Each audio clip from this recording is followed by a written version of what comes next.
Thank you. Thank you. Thank you. What an evening. Majesty, the King of the War, Majesty, the King of Contempt, His Royal Highnesses, notables, became family, members, friends, loved ones, distinguished members of the High Table, my sister, Prudential Ajogun Ombre. Happy to see you here.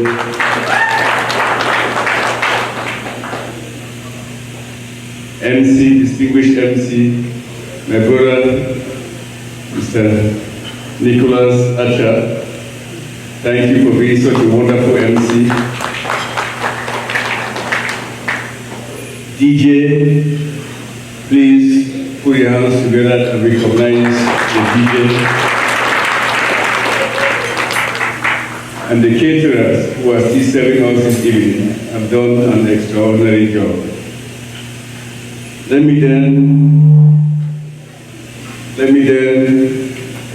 reserve a special thank you to the leadership of the Kudem USA. My friend and brother Martin Betcher, Peter Atembe, and others, please stand up and be recognized. Thank you.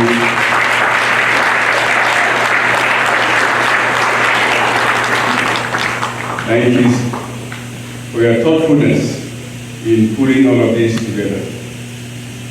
When you all contacted me sometime in June, I thought you were planning a small reception. Hardly did I know the magnitude of this reception, that you actually bring our kings from Cameroon to come and participate in this Thanksgiving. The King of the World, King of Contempt, thank you for flying all the way from our beloved country of Cameroon to participate and grace this occasion.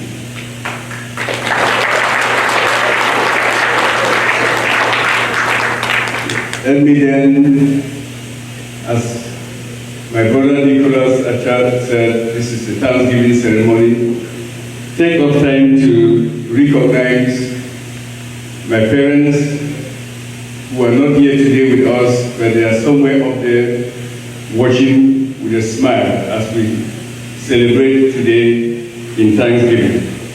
It's truly an honor. The good book says, honor your parents. And it is thanks to them that I believe I've had the strength over the years, over close to 32 years, it probably had to be where I am.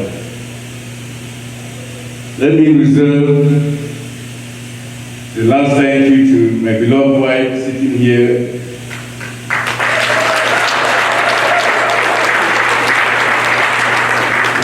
Who, for 30 years, has stood beside me like a pillar, a foundation, in my erratic journey in global health, where I have wandered from continent to continent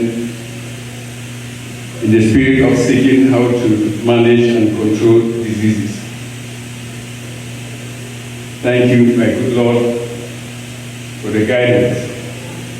It is always easy and tempting to believe that it is because you went to the University of Yaoundé, you went to the Institute of Tropical Medicine in Antwerp, or the medical school in Brussels, or the Harvard Kennedy School, that you are what you are today. I take an exception in that life's journey is predicated on His goodwill, our Maker.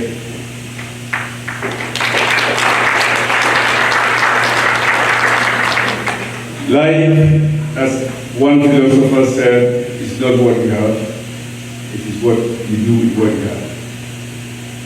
As we journey this life, And if I borrow from my 30 years experience, I've never seek a job. I've always been guided into starting a job from scratch, which is what I'm referring to, that it is divinity at times that drives us to serving the people. I ask for your prayers that as I take on this responsibility, as Ambassador at Large and Assistant Secretary for the United States world's largest HIV/AIDS control program, a $7 billion program, a program that has invested $100 billion in the world to fight HIV/AIDS, that you prayed for me. As the media said when I was nominated, they were very careful in choosing the words. They said, I'm the first person of African origin to occupy this position. Truly an honor.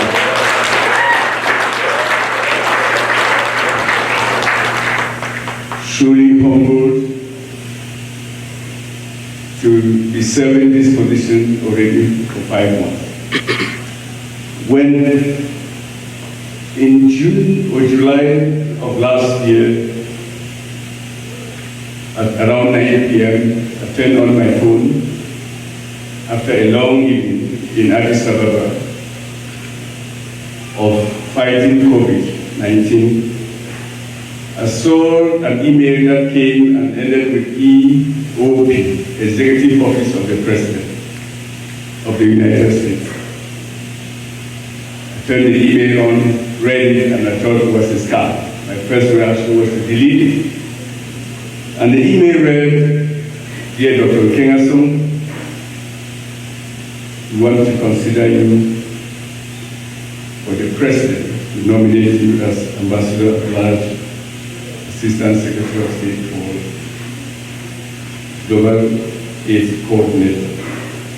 I turned around as empty nesters, turned to my wife and I showed her the email. We looked at it and stared at each other. Your humble servant was not looking for a job. My mind and soul was focused on fighting the HIV/AIDS pandemic on the continent of Africa. It took several days to think through it and then reply. And when I hit that reply button, the world changed. My world changed. It will take me close to 9 months to go through a journey that I was not anticipating. The so-called background check.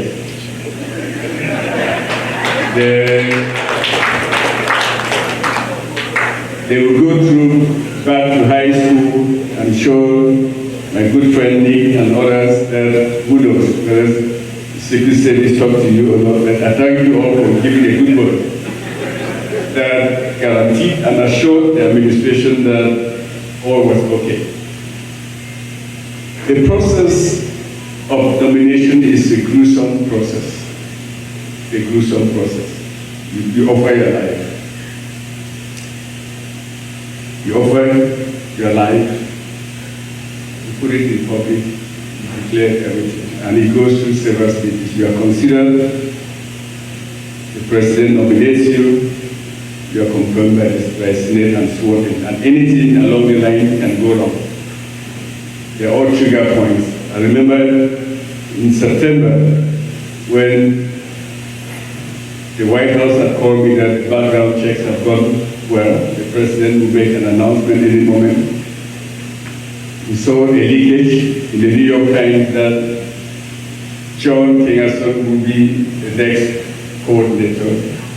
So I called the White House and I asked, I said, who leaked the story? He told me that we should all keep this quiet.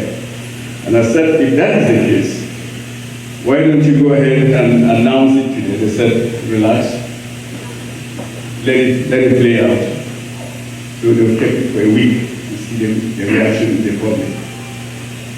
They finally made the announcement on the 24th of September. Let me share 3 reflections with you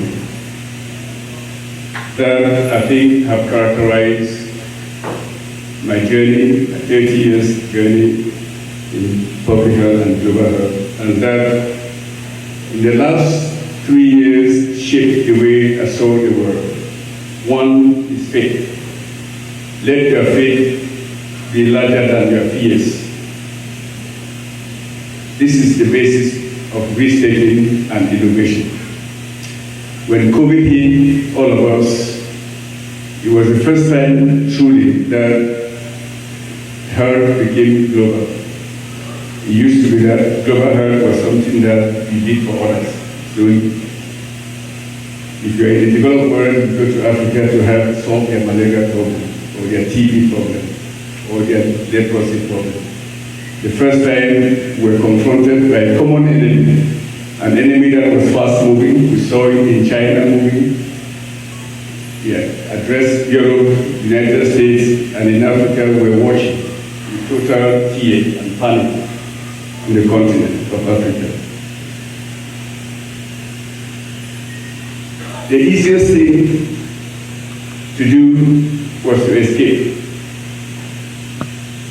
In April of 2020, the United States asked all of us to be evacuated and come back to the United States. Remember at that time, an infection with COVID was tantamount to death. We know loved ones that died very early on. We in the medical field were confused. We didn't know what was happening. There was confused messaging. There was no treatment. Diagnostics were limited. There was no vaccine. We saw China struggle. We saw Europe struggle. If you remember, in Italy, people were crawling on the streets, crying and praying because it was decimating Italy. I remember when that order came, I said to my wife, you go, and I'll stay. We have to fight. When she left that famous evening and took the Ethiopian Airlines flight back to the United States, I got home and I said to myself, I will never see her again. But because of faith and determination, I pulled the continental political leadership, the head of this, and I said, if you want to fight, we can fight. We cannot give up. So force them to develop a joint strategy for the continent. I said, we have to hold hands together and fight. And so we did. So the prediction that we have, or that the world have, that the continent will all be ravished by COVID didn't come true thanks to the strong solidarity. We fought with nothing. Before the world gave the continent of Africa vaccines, we had secured vaccines for ourselves. So let your faith be bigger than your fears. Second is your community. Is your community. Again, when media reported on my nomination, they were very careful to make sure that it was understood that although I was an American, my origins were from Africa. So that is my community. Or that is part of my 50% community. So I pause there once again to thank you for accepting me into our community. A community that is a pillar of the broader community that we live in the United States. Third and last reflection is the family.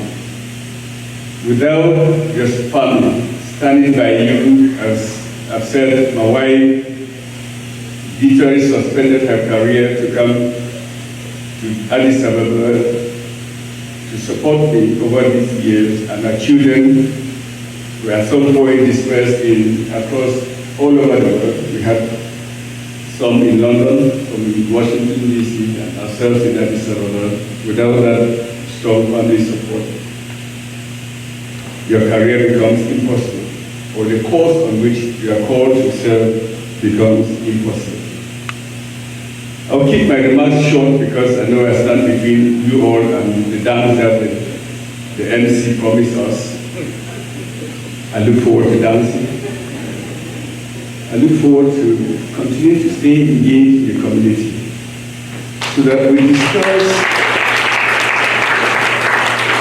the issues of our time, the challenges of our time, which is fighting the pandemic, addressing the challenges of HIV/AIDS on the continent of Africa.